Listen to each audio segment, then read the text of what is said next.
Tonight, clashes outside the APEC summit in Bangkok as Russia and North Korea dominate discussion inside.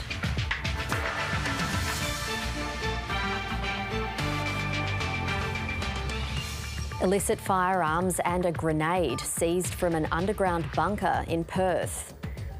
Qatar imposes a last-minute ban on the sale of beer at World Cup stadiums. And a dip a day to keep the blues away. The Albany Swimming Group showing community spirit is alive and well.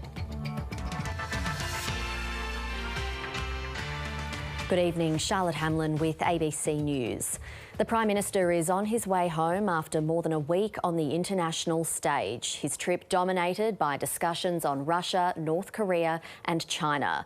Before leaving Thailand, Anthony Albanese shrugged off questions about travelling to China after New Zealand's leader walked away from her meeting with President Xi Jinping with an invitation to visit. From Bangkok, here's political reporter Matthew Doran. Violence erupts in the back streets of central Bangkok. Anti-government protesters kept away from the APEC summit venue, met with rubber bullets and batons from Thai riot police. The cacophony, a contrast with scenes inside the royal court. Anthony Albanese granted an audience with the Thai king. He studied in Australia for school. He went to Duntroon and graduated from college. The Prime Minister arguing Australia's been welcomed back to the world stage after his three-country summit tour, rubbing shoulders with leaders happy to see him. I'm a polite bloke. I say hello to people. But niceties don't necessarily solve the world's great challenges. North Korean state media releasing photos of its latest long-range ballistic missile test. The country's leader watching on, daughter in tow. This is a rogue state that is endangering regional security. It's in no one's interest for us to see a loss of peace and stability in the region. Jacinda Ardern fresh from a meeting with the Chinese president. That meeting was constructive. Ms Ardern offering to lead a trade delegation to China. Xi Jinping asking her to consider dates. An invitation to visit not yet made to Australia's leader after the pair met on Tuesday. This week is first steps, and I'm not getting ahead of myself. But hopeful things are on the up after 6 years of diplomatic silence. I think that engagement with China, like engagement with other nations, is constructive. It has been this week. This has been the most significant overseas trip of Anthony Albanese's prime ministership, albeit one that is just 7 months old. He's steered the Australia-China relationship into a calmer setting without abandoning principle. But the real test will be whether renewed dialogue with Beijing results in any tangible change in Australia's fortunes. Matthew Doran, ABC News, Bangkok. Joining me now is Southeast Asia correspondent Mazoe Ford in Bangkok. Mazoe, the APEC summit has wrapped up and the leaders have made a joint declaration. What does it say? Good evening, Charlotte. Well, it commits to strong, sustainable and inclusive trade and growth in the region and to uphold the rules-based multilateral trading system. But it also acknowledges that there are significant challenges in this region economically and that more must be done to address them, and things like inflation, climate change and food insecurity are just some of those that were listed on the statement. The big topic of conversation here at this summit, though, has been the economic impact of Russia's war on Ukraine, and there's not consensus there, Charlotte. The wording of the statement says that most members condemn Russia's war on Ukraine and that there were other views and assessments of the situation and sanctions. But that's not surprising, given that Russia is a member of APEC and has been represented at this summit. So it was probably a tall order to expect that there would be consensus of any kind there. And perhaps the division is the reason that we have not had a family photo at the end of this summit. It is an APEC tradition for the leaders to pose for a photograph in the traditional dress of the host country, and this year that's Thailand. But there has not been a family photo this time, and that is unprecedented. That's Mazoe Ford in Bangkok. Gridlocked UN climate talks have spilled into overtime after the two-week summit failed to reach a consensus.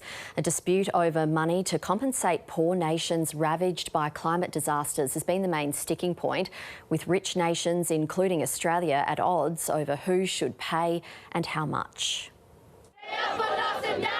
The talks may be coming to an end, but these protesters are not letting up. Rising seas will not wait for anyone. Droughts will not wait for anyone.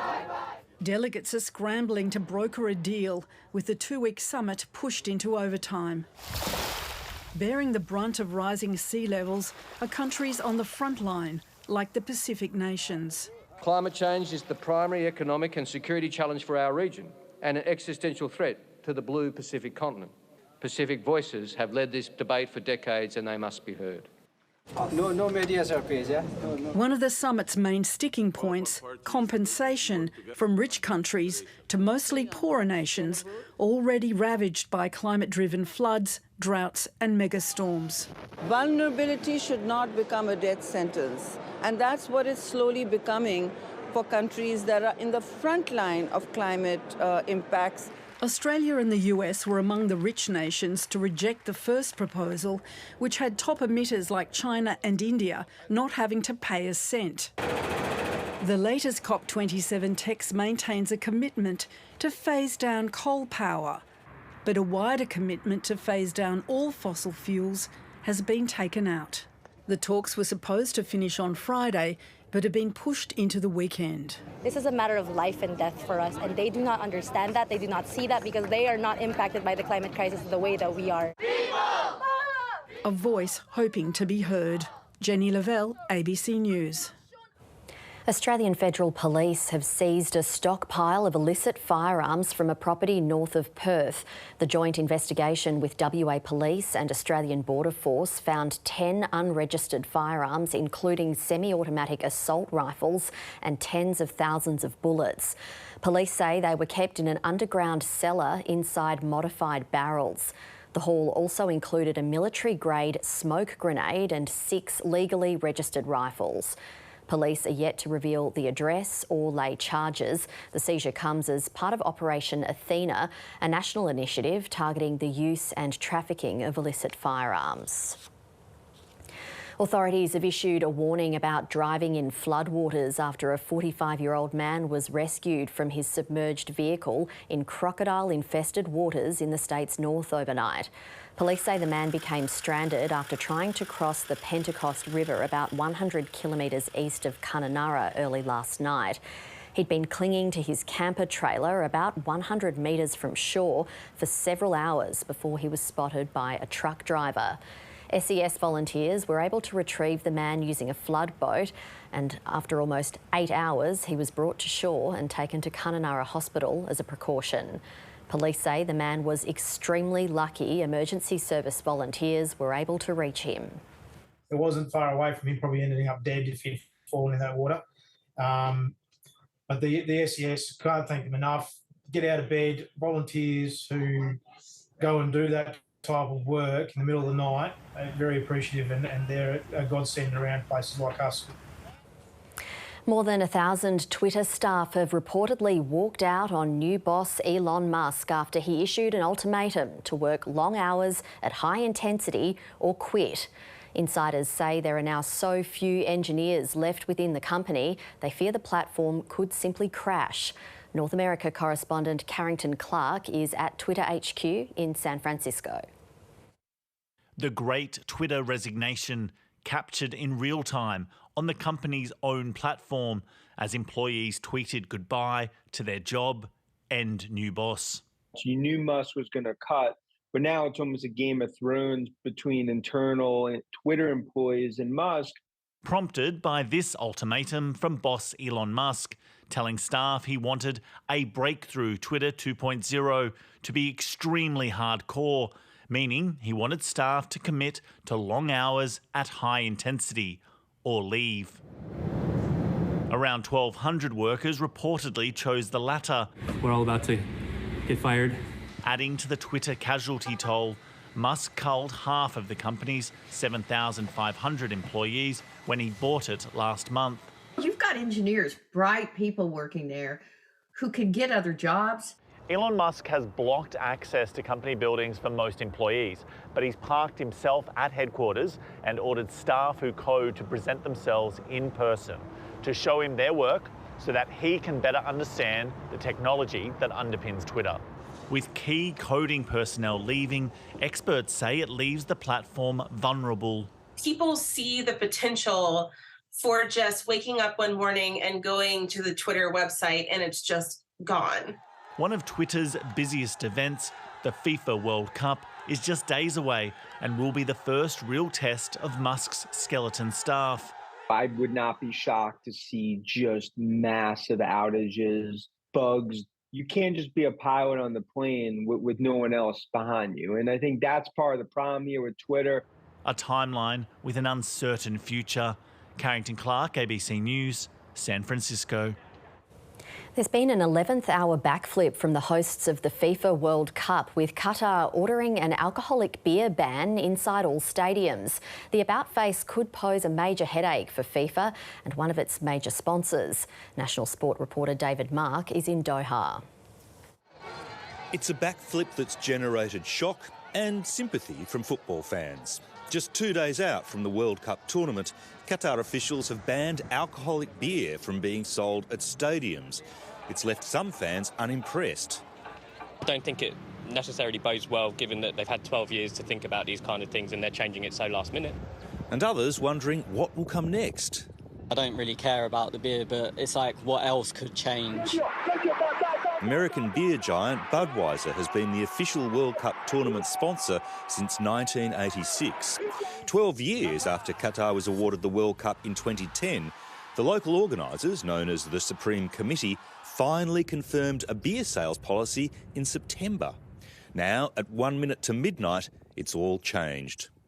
FIFA says following discussions with the host nation, a decision has been made to focus the sale of alcoholic beer at the fan festivals instead. And then within the bowl of the perimeter will be Budweiser Zero available. Qatar has very strict rules around alcohol. It's only available for non-Muslims at one licensed shop for drinking at home. So most foreign visitors can only drink alcohol at upmarket hotel bars. The conservative country, though, has had to relax its regulations for the World Cup and the expected 1 million tourists who are coming here. But this last-minute backflip means that if they want a beer, they'll have to come into a fan zone like this one at the Corniche. We need people to respect our culture, but we respect their culture also, so we make some specific places there you can drink a beer. We can still access alcohol. It's not like it's banned from the country, and I think people just need to respect where we are. It was always going to be a very different World Cup. David Mark, ABC News, Doha. The WA government has put a call out for more emergency service volunteers in the lead up to summer. Volunteer numbers fell during the pandemic and are yet to fully recover. Last year, more than 1.5 million hectares of land was lost to blazes across the state, and authorities are predicting similar conditions this summer. The government says regional communities are in greatest need. We're always on the lookout for volunteers, particularly in regional communities. So we urge anyone with an interest, put their hand up and be counted. There are a whole range of roles for people of all ages, people with a disability, and that diversity that we can get into volunteering is really important. As the nation's skills crisis deepens, a growing number of WA women are undertaking mining apprenticeships to help fill thousands of job vacancies. Nationally, the number of women working across the industry has increased fivefold in 20 years, but there's still a long way to go to achieve a gender-balanced workforce. Jade Cutts is learning how to become a heavy diesel mechanic at BHP's Future Fit Academy in Welshpool,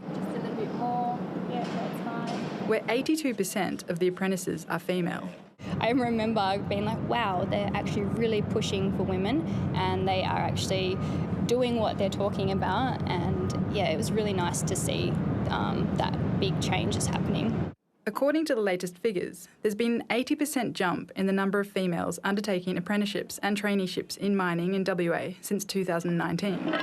But industry leaders say there's room for plenty more, with a dire shortage of trade workers and engineers. Sabina Shug heads up Curtin University's School of Mines in Kalgoorlie. She says the ratio of male to female students is improving, but slowly. We need young girls to see visible role models so that they can see a future for themselves. While there are very few females heading up mining companies, it's becoming more common for women like Betsy Merry to step into leadership roles. And they're stepping into all levels of roles, from group leaders up to regional managers, executive roles. Miss Merry thinks quotas can be useful, but aren't the best strategy. There's a big push to get women into mining, but it really needs to be based on merit, not just because there's a quota to have 50% women sitting on a board. Female leaders in mining believe a more gender-balanced workforce will help stamp out the sexual harassment and assault recently uncovered in a parliamentary inquiry into the FIFO sector. As we go forward and there's more and more women in the industry, I think it just makes for a much better workplace for everyone. They say getting young girls interested in STEM and developing females at the start of their career is the key to balancing the workforce. Kate Christian, ABC News. 3 days after announcing his candidacy for the next US presidential election, Donald Trump is facing the prospect of another criminal investigation. The US Justice Department has named a special counsel to investigate him. Former war crimes prosecutor at The Hague, Jack Smith, will look into whether Mr Trump interfered with the transition of power after he lost the 2020 election, and his decision to take classified documents to his Mar-a-Lago estate in Florida after leaving power. US Attorney General Merrick Garland says Mr Trump's candidacy made the appointment of a special counsel necessary. The corrupt and highly political Justice Department just appointed a super radical left special counsel. This horrendous abuse of power is the latest in a long series of witch hunts. For people with disabilities or the elderly, in-home care can mean maintaining independence with dignity. But one Tasmanian family feels they've been failed. Their 69-year-old relative was admitted to hospital weighing less than 40 kilograms and suffering from malnutrition, despite having in-home carers help him with meals 5 days a week. In the small northern Tasmanian town of Deloraine, Vicky Donald and Tanya Lowry are preparing to make their daily visit to the local hospital. Pajama pants. 3 months ago, Vicky and Tanya found their 69-year-old brother and uncle, Sam Donald, collapsed on the floor beside his bed. In emergency, we were virtually told that it could be touch and go whether he would make it or not because of how malnourished he was. Sam's family say they hadn't noticed the extent to which his health had deteriorated. Horrified. I didn't realise he had lost so much weight, so he was down under 39 kilos. In-home carers visited Sam at his unit 5 days a week to make sure he had a main meal at lunchtime, as well as ensuring he had food for the evening. Did you take him anything up last night? His family say they provided nutritious meals, but they were left in the freezer. Instead, notes from his carers show he was frequently given tinned soup and sandwiches. How could you let someone's loved one be fed that day after day after day and see that he was losing weight and not even do anything about it? The family has made a complaint to the Aged Care Quality and Safety Commission. They were told their concerns had been noted by the service provider. I just felt like my complaint was pushed under the carpet. Close to 230,000 Australians have access to a home care package. The watchdog received over 1,000 complaints about in-home services between April and June this year. We had a recent one where the person was not being showered, was not getting the correct wound management care, and that one ended up in hospital. Advocates are concerned many older Australians are reluctant to complain because they're desperate to stay at home. They don't want to go into care situations. They want to avoid institutionalisation at any cost. Authorities are setting up a serious incident response scheme for home care. Providers will need to notify for 8 types of incidents, including neglect by withholding personal care, not treating wounds, or providing insufficient assistance during meals. unless you've got somebody on the ground actually going and monitoring and talking to the clients, how is anything going to change? Further reforms of in-home care are due to be rolled out mid-2024. Which will give consumers, give older people much more say in their care and will introduce much more control for them. Vicky and Tanya are doing what they can to help Sam get back on his feet, but they remain worried about his future. Very, very sad. We're all going to get old and there's not going to be anyone around to care.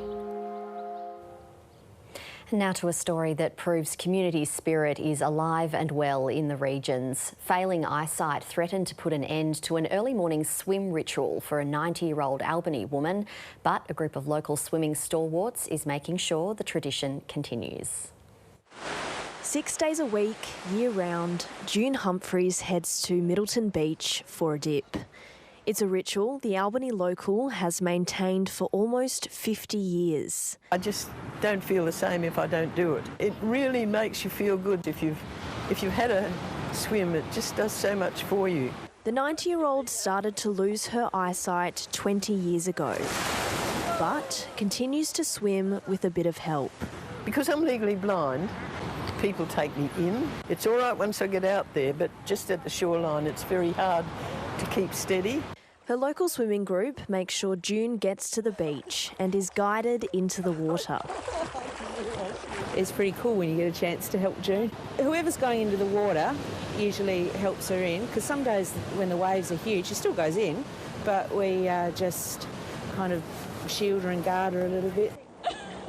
Not cold, Doctor. June recognises her companions by voice, their shape, or even the colour of their bathers. When you walk in, everybody greets me.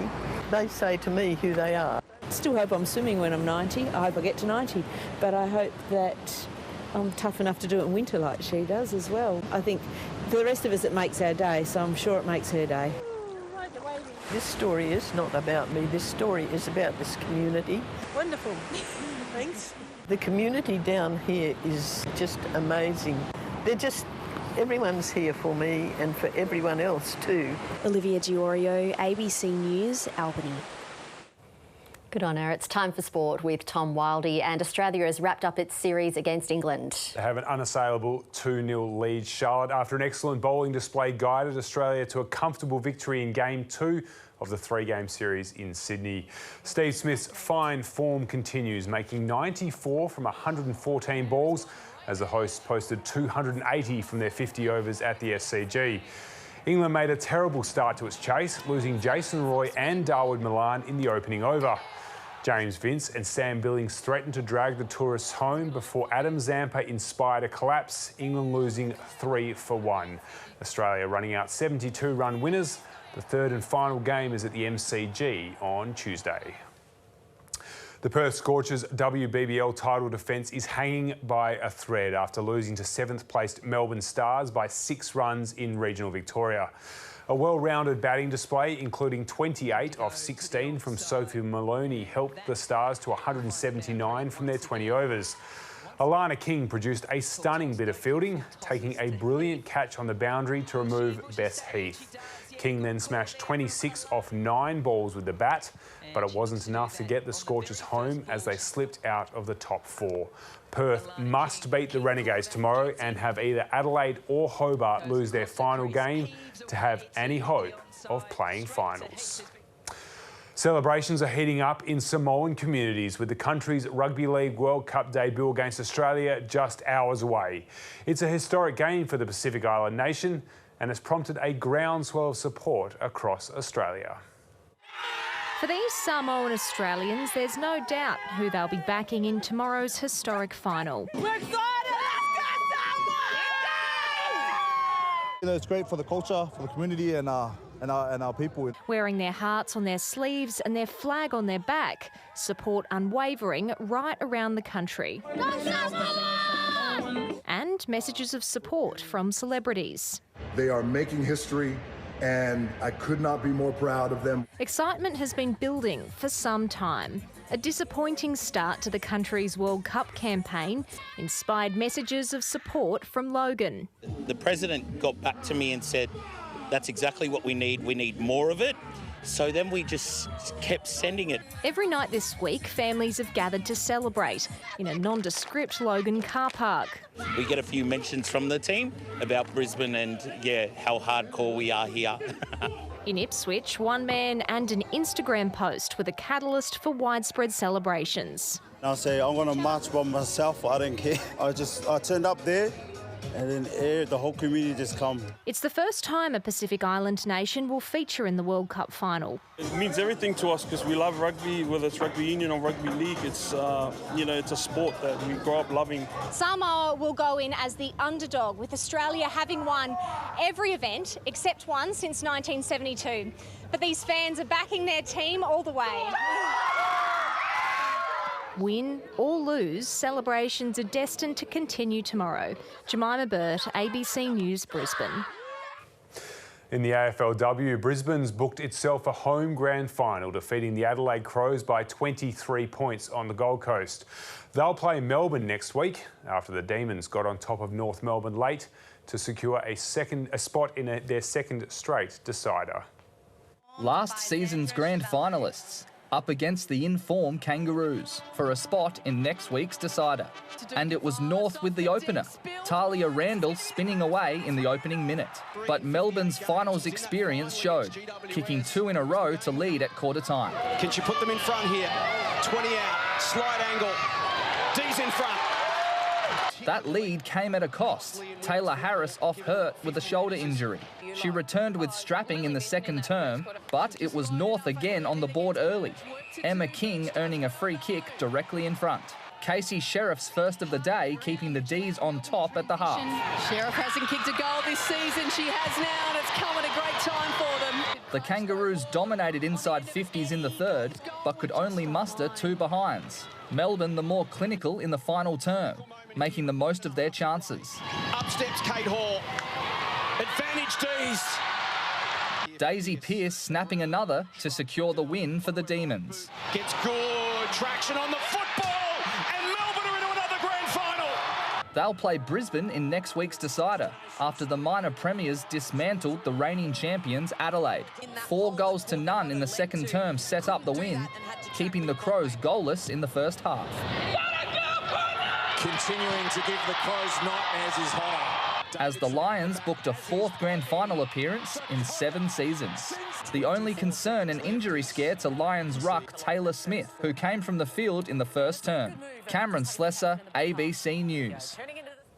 Perth Glory has twice come from behind to rescue a 2-2 draw against Canberra United to start its A-League women's season. Grace Jarley opened the scoring for United in the 12th minute. The Glory equalised after 35 minutes, but had no answers to Canberra's counter-attack, the hosts back in front just before half-time. Perth's American signing Gabriella Coleman slotted home to tie the game, neither side able to find another breakthrough. And Charlotte, that is the latest in sport. Thanks, Tom. To the weather in the city, it's 17 degrees. The humidity is 61%. Perth's minimum was 9.1 around 3:30 this morning, rising to a top of 20.5 at 10 to 3 this afternoon. It got down to 2 degrees at Brookton and Wandering overnight, and the highest maximum was 40 at Wyndham Airport. Looking at the satellite, speckled cloud in onshore winds behind a cold front is triggering showers over the southwest. Cloud building in the northeast is generating some showers and storms. A firm ridge of high pressure extends across southern parts this weekend. A cloud band will form across the Pilbara and interior by tomorrow, and a trough over the central Kimberley will extend along the Pilbara and Gascoyne coasts over the next couple of days. Around the country tomorrow, sunny but windy in Sydney, showers for Melbourne, Adelaide and Brisbane, which could also get a storm, a shower or 2 for Canberra and the rain easing in Hobart, a shower or 2 and possible storm for Darwin. Back to WA and in the north, showers and gusty thunderstorms over the central and eastern Kimberley, light showers for the northern Pilbara and north interior. Central parts of WA headed for a sunny day tomorrow, and light showers are expected along the south coast. It'll be partly cloudy in Perth, a top of 23 after an overnight low of 10. Sunrise will be at 6 minutes past 5 and setting at 3 minutes to 7. And then it starts to warm up again from Monday, sunny and 29, partly cloudy and 33 on Tuesday, fine for Wednesday and Thursday, a possible shower on Friday. And that is ABC News for this Saturday. Stay up to date with ABC News Online. Thanks for your company. Enjoy the rest of your evening.